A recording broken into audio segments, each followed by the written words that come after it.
Hello, my name is Rob Whiteout, candidate for mayor of Athabasca.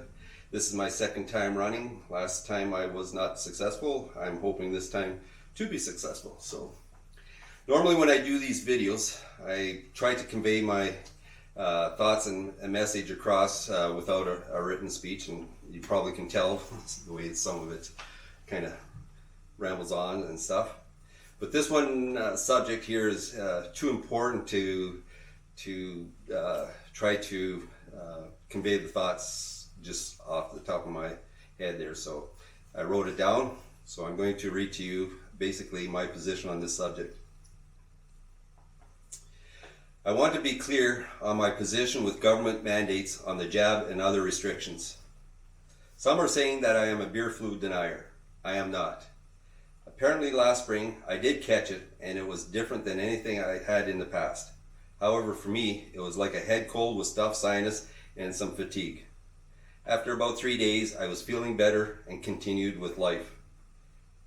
There are people who have experienced this worse than I have, just like some get the flu and are okay after a day, and others are sick for days.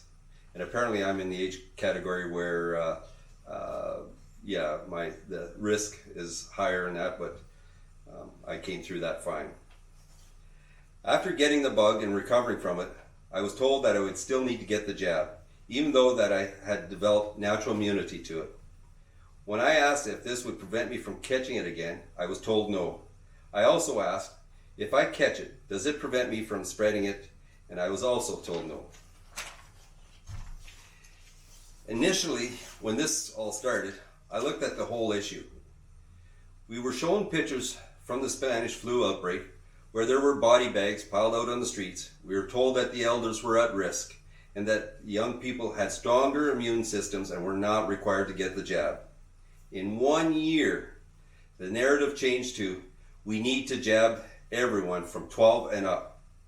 At the time, only 2 jabs, and now the narrative is shifting to a 3rd jab and then another. I also looked at the fact that the common cold has been with us since the beginning of time and no cure. HIV has been with us since the 80s, and billions in research has been spent on finding a cure and still no cure.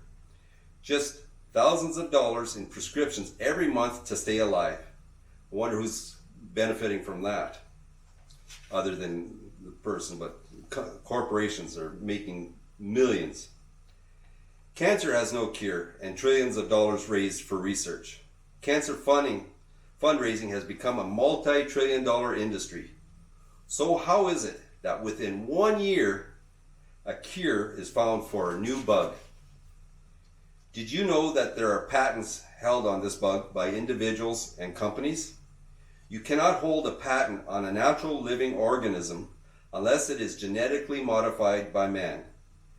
Did you know that 3 of Moderna's board of directors went from not being on the rich list to be worth multi-billion dollars in 1 year?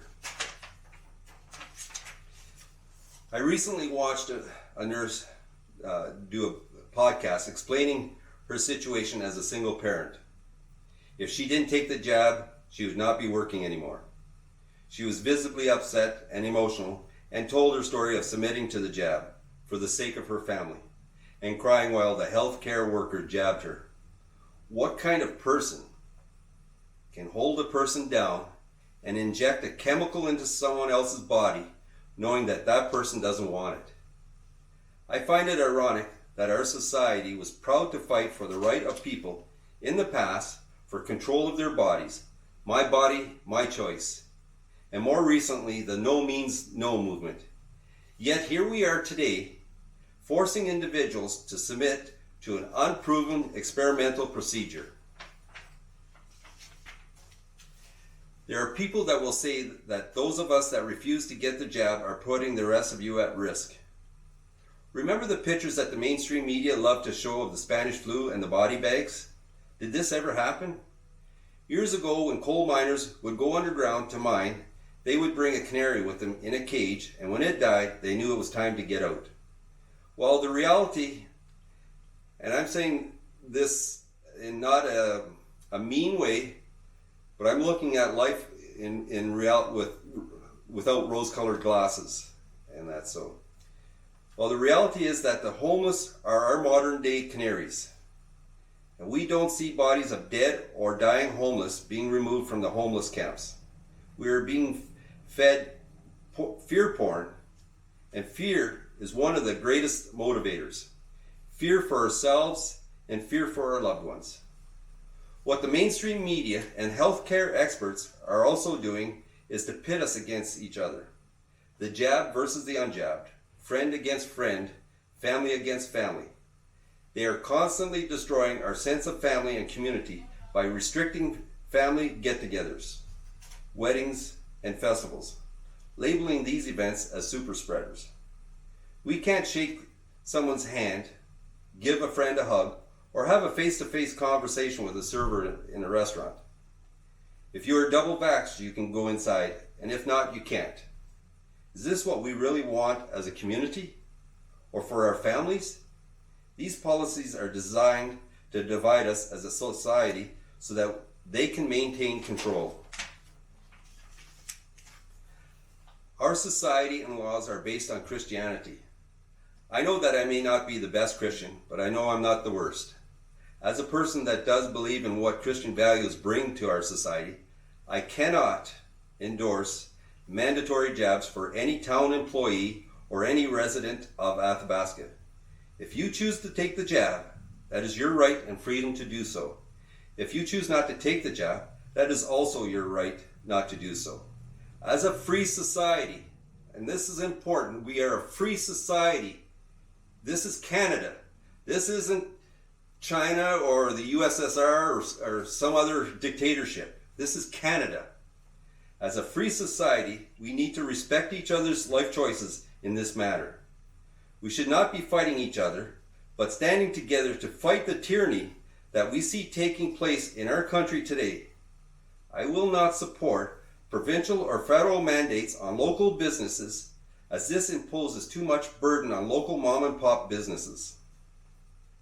In our history, and the sad thing is, we have a whole generation that is dying, that's passed on, and a whole new generation that has never experienced major war or conflict. In our history, prior to and during World War II, we had seen a society divided where a certain aspect of their society had to identify themselves and their privileges were taken away. They were then easily rounded up and taken away. Do you really want to go in this direction?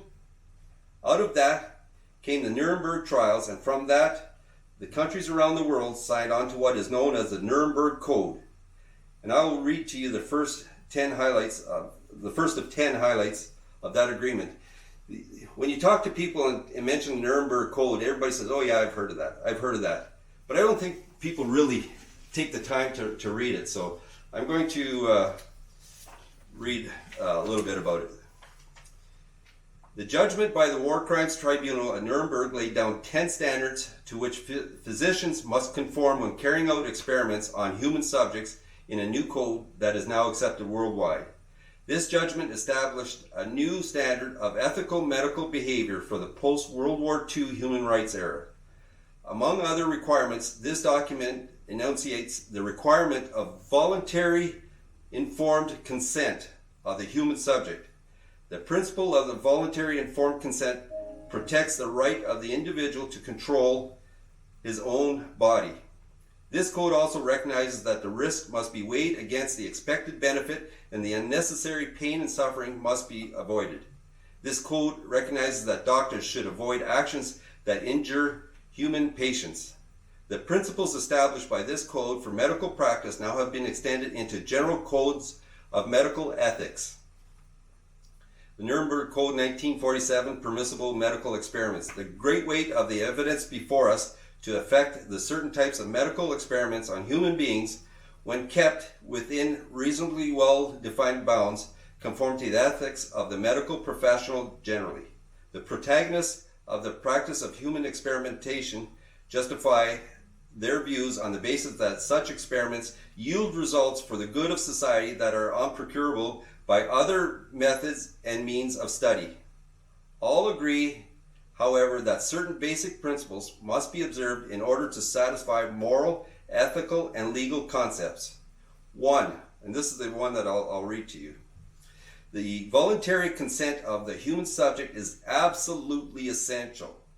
This means that the person involved should have legal capacity to give consent, should be so situated as to be able to exercise free power of choice without the intervention of any element of force, fraud, deceit, duress, overreaching, or other ulterior form of constraint or coercion, and should have sufficient knowledge and comprehension of the elements of the subject matter involved as to enable him to make an understanding and enlightened decision.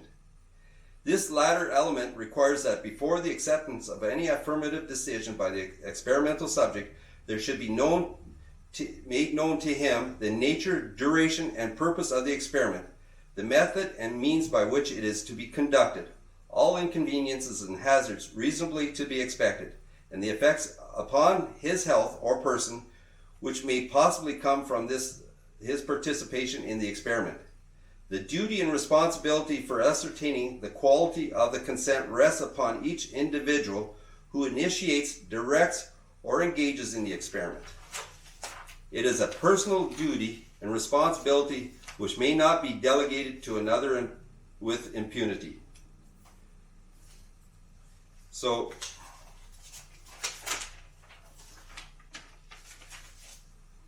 I think that sets a pretty clear message as to this whole situation that we're in. Government, healthcare workers, and enforcement people will need to understand the potential consequences of their actions on society. It's not the Rothschilds or the George Soroses of the world that will face potential crimes against humanity. It will be those that are on the front line. If you don't believe me, here's the headline of a story out of Germany of a 95-year-old woman that was an assistant secretary during World War II, in her 20s, and probably in fear for her life and job, that is being persecuted today for war crimes. That is the article here, and that is dated February 5th, 2021.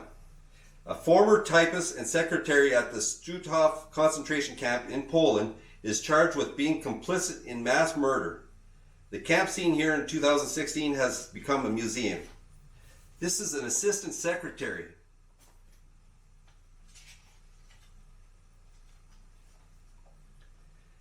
As I said, I do hold Christian values, but more importantly, moral values that were instilled to me by my parents.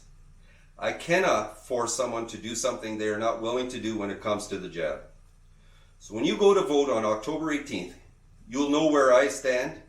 You should also ask each candidate that is running what their position is on mandatory vax passports and jabs. Please share this and pass it on to others in the community and to other communities as well. And I'm going to end this with one simple question.